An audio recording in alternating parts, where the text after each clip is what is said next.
the Dana Loesch Show. We talk about stuff. We like to treat people properly here. You know, we'd like to give credit where it's due. I mean, we're a professional news organization, for God's sakes. I will not lie. I'm not going to play with you. The Second Amendment and free speech, they've been under attack simultaneously a lot these days, and it seems that for some anti-Second Amendment advocates, it's not really enough to take your right to bear arms.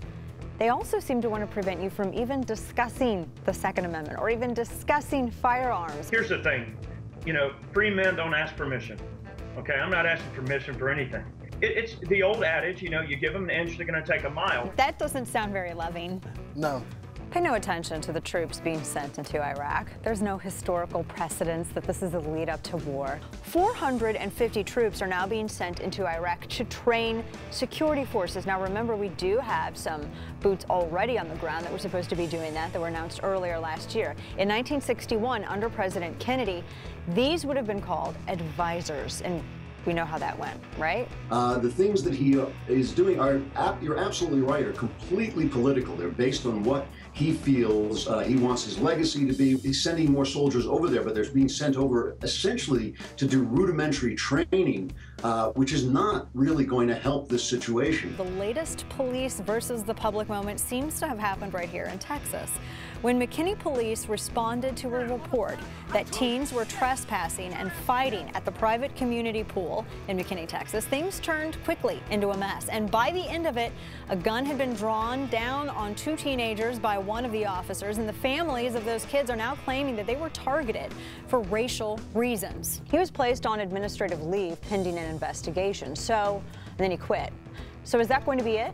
Will appetites be satisfied? I don't think it's that easy.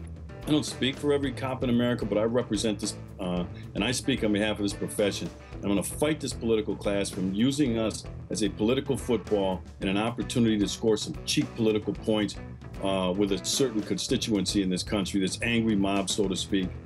These race baiters, these race hustlers who aren't looking for justice. You know that, Dana. These people are looking for blood. What this cop did was not criminal. What this cop did didn't involve race, other than the fact that there were black people on the scene. There were 7 to 9 kids that did not belong in that community. There were black residents that didn't want people that did not belong in their community there. You do have that right. The media narrative on this makes me so mad, I'm going to throw something probably during this segment. I'm just going to warn you right now. That's how mad I get about the media narrative, so you might want to duck, because I have magical powers. I could throw it through the monitor. Right here in McKinney, Texas, where a protest is heading right our way, directed by the mounted unit of the police.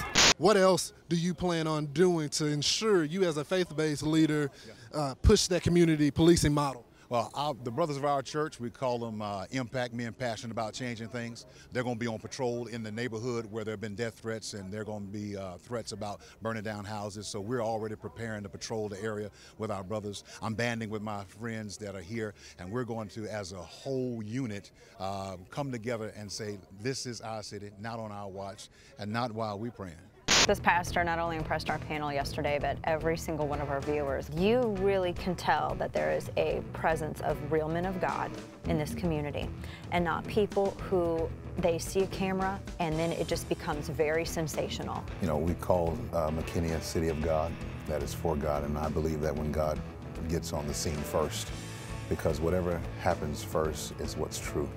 And we believe we got in front of it before it became something that was inflammable. We aren't in Ferguson, my hometown of St. Louis. We aren't in Baltimore. This is Texas. And as you saw yesterday, the pastors, and I'm not talking about these reverends who decide to appoint themselves as such. I'm talking about actual men of God who are present in their community, and not just in a case of crisis. And community leaders, they actually appear to be looking for some sort of resolution.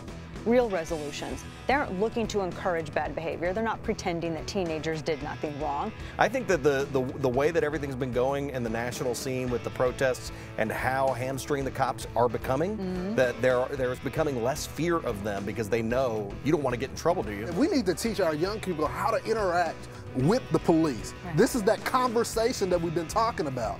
Lawrence will go out and he'll put his boot up your butt. That's what'll happen right there.